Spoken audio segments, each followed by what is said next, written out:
General Paul Malone Awan Ane Tong. I'm the one. Welcome to Citizen Television. Thank you. And thank you for your time. A lot of people have been looking for you. It wasn't very difficult for us to find you. Well, I'm here. I'm very simple here. But I think nobody have tried to reach me. Yeah. He would have got me. Yeah, they would have reached you. Okay, look, the documentary that has been making the rounds, not just in this country, in your country, around the world, has some very grave allegations against you, General. Grave allegations. And if I could just go through them and you help me out here. First of all, they say you are one of the richest men in South Sudan. One of the richest men. Where did I get the money? That's what they want to know. They did not tell us where did I get the money. They did not tell us. First of all, there is, up to now, nobody have raised my account to talk about it, that I have account, and in account there is this and that. Yeah, they say you have millions and millions of dollars in foreign accounts. Oh, which foreign account that I put the money on? Which country?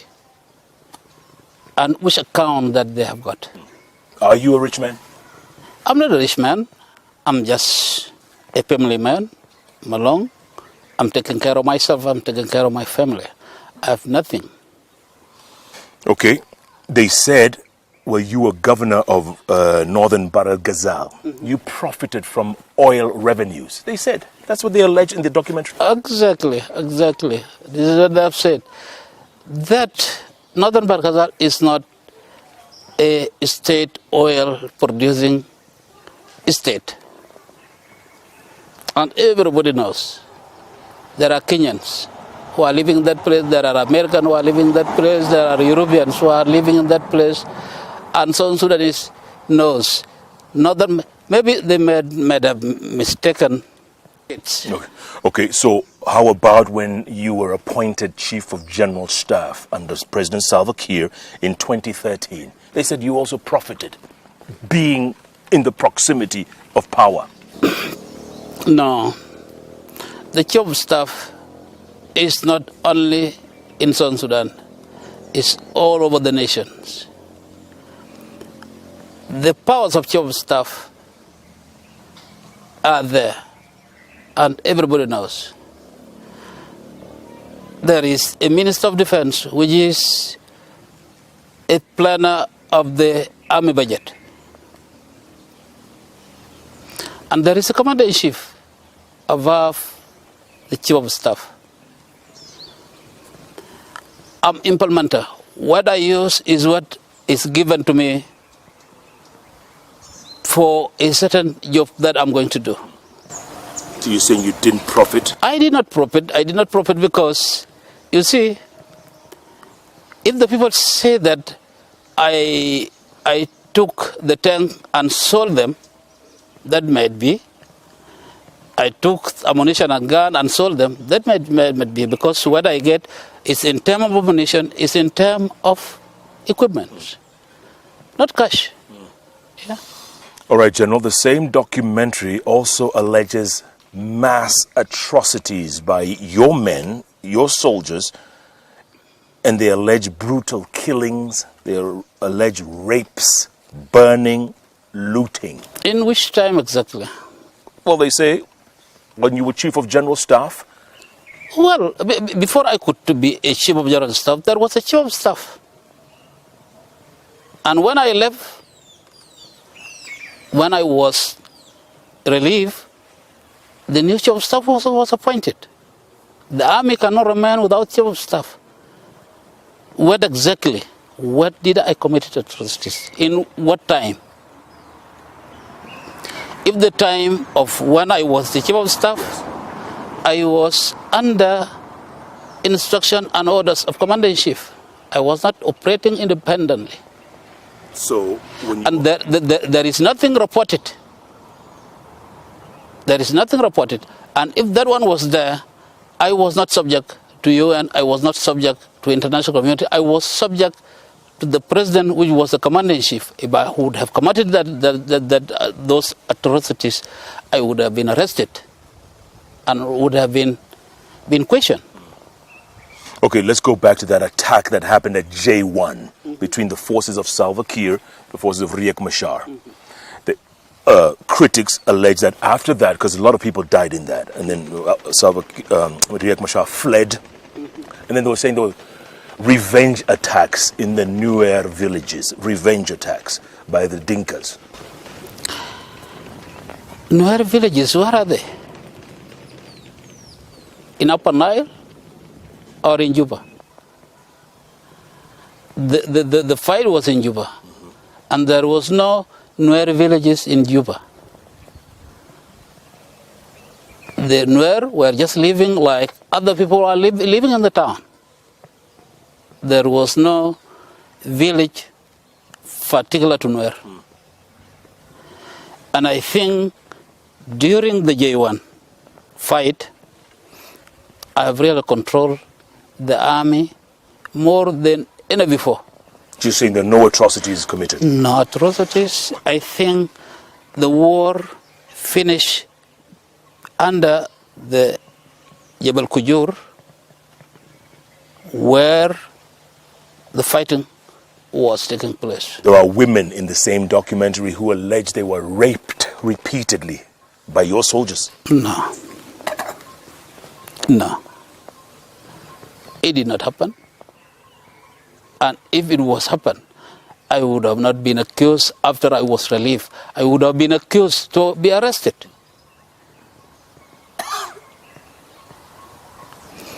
I know what happened. It was in one of the hotels.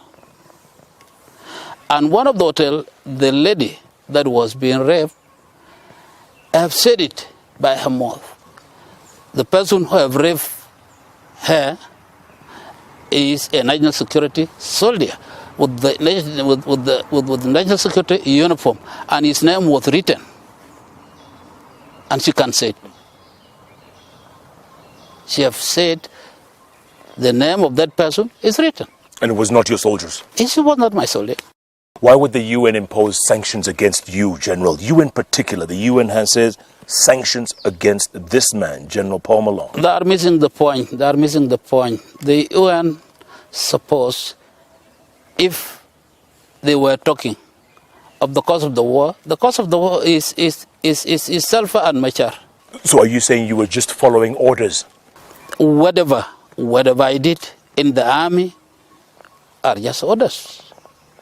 And then Salva Kiir, president of South Sudan, turns around and throws you under the bus. Well,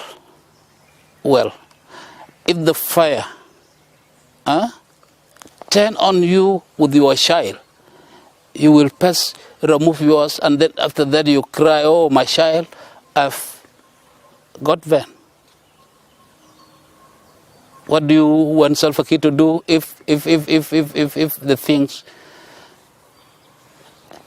are on his neck? Were you surprised when he relieved you of your duty? Were you surprised? Well, you see, it is a public office. I know, but you go back many years. You've known each other many, many years. You fought together. Yes, it doesn't mean that. It doesn't mean that if we came together from that way up to where, then I will remain permanent on that position. So, General, if someone was to ask you, are you disappointed in the way you've been treated in all this? Are you disappointed with President Salva Kiir? Are you disappointed in his administration, the way things turned out? I'm disappointed beyond reasonable doubt. Because not even me alone, the people who knows what I have delivered to that nation and what I have did for individuals, including Salva himself, are disappointed. Yeah. Salva said that I asked President Uhuru to support me to overthrow him. President Uhuru is a living president who is now here. That I have asked him to support me to overthrow him. President Uhuru have never dreamed of what he have said. He said that I have asked Museveni to support me to overthrow him. Museveni is a living president, is here. We have never discussed that. I met him, we discussed different issues. The issues sometimes are mandated by Kiir to go and discuss them with him. And I have never met him without telling him that I'm going to meet President Museveni. He said that I have talked to Prime Minister Ali Mariam to support me to overthrow him. I have never discussed with him anything out of. So why do you think the president is so paranoid then? Why do you think he fears you so much? You see, it is him to say it. It is him to say it. Why does he fear of me? But he was given a job to do. He did not decide. He did not have a knowledge about what he was doing. He was made to do it. Has he failed in that job as president? Well, I don't want to reach that. I don't want to reach that. The world can judge whether he has succeeded or he has failed. But it was made by others to know, to implement what others want him to do. Do you think that's why they're trying to destroy your name, your reputation? Exactly. Not even self alone. Those who think that, because those who are doing it, they were doing it, that I will be obstacle. If the time comes for sulfur to be removed and I'm there, it will not be possible for them to bypass me. So you're the biggest threat? The reality, I'm a good soldier. And everybody knows. I'm a good planner. Everybody knows. I came from a strong family. Everybody knows. I came from very strong community. Everybody knows. I came from very strong state. Everybody knows. And these are my problems. And the other thing you're being accused of in the documentary, General, is you have a very rich son who swims in money. We saw it. I mean, there's the pictures of the young man calling himself Paul Malone in the video. Today I donate $1 million. That's why you see this $1 million. This $1 million. So I donate everywhere you see. You can see it here. Just put your there. Put it there. Lual. It's not called Lual only. It's called Lauren Lual.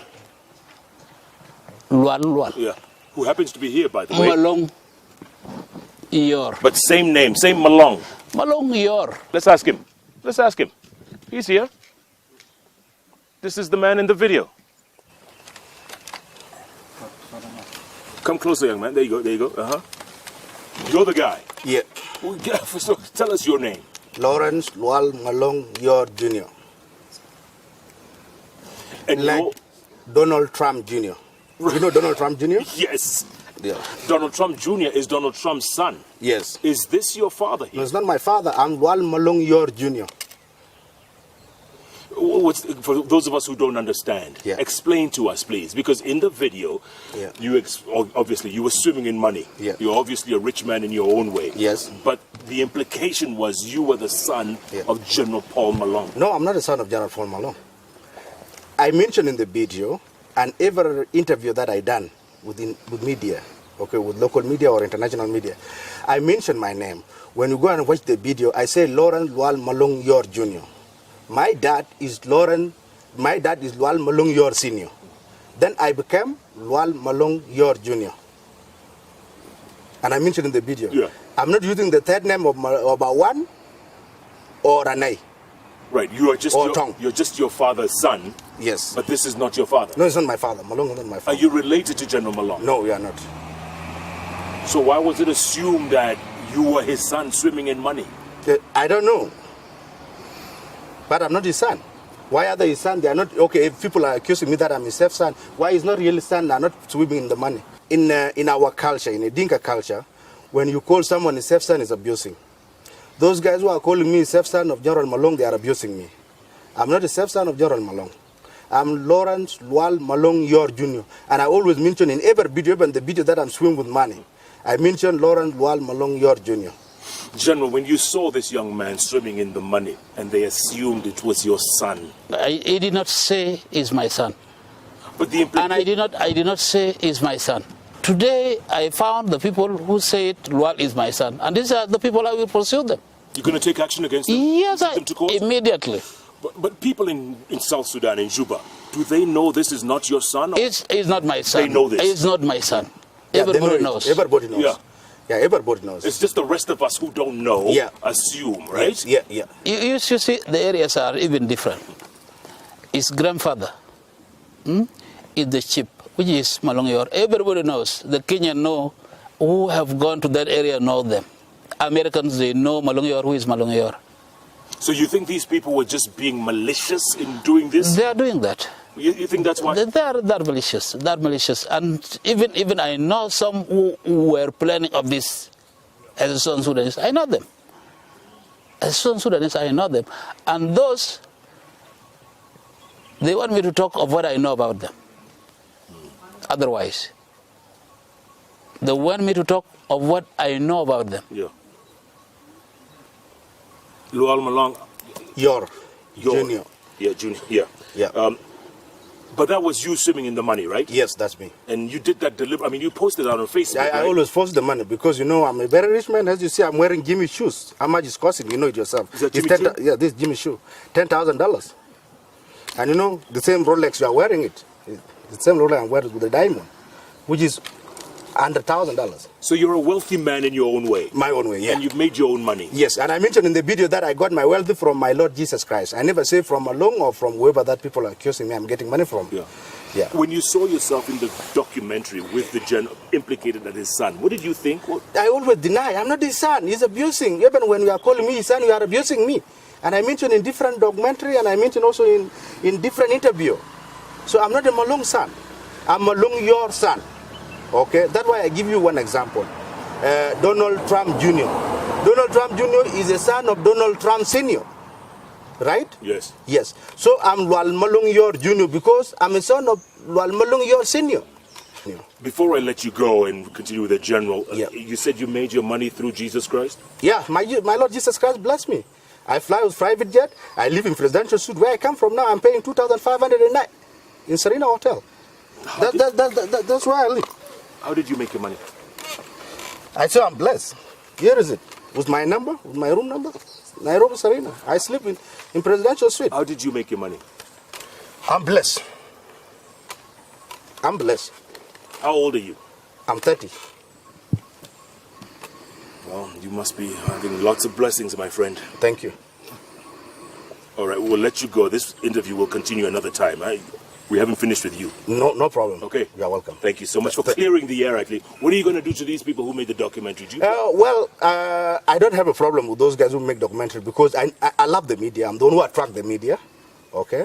I love the media. I want to be famous. I have my own ambition why I want to be famous. I cannot tell you why I want to be famous. Now I'm international and known worldwide. Okay, like the video that you saw, it was been played in CNN, Al Jazeera, and other international media.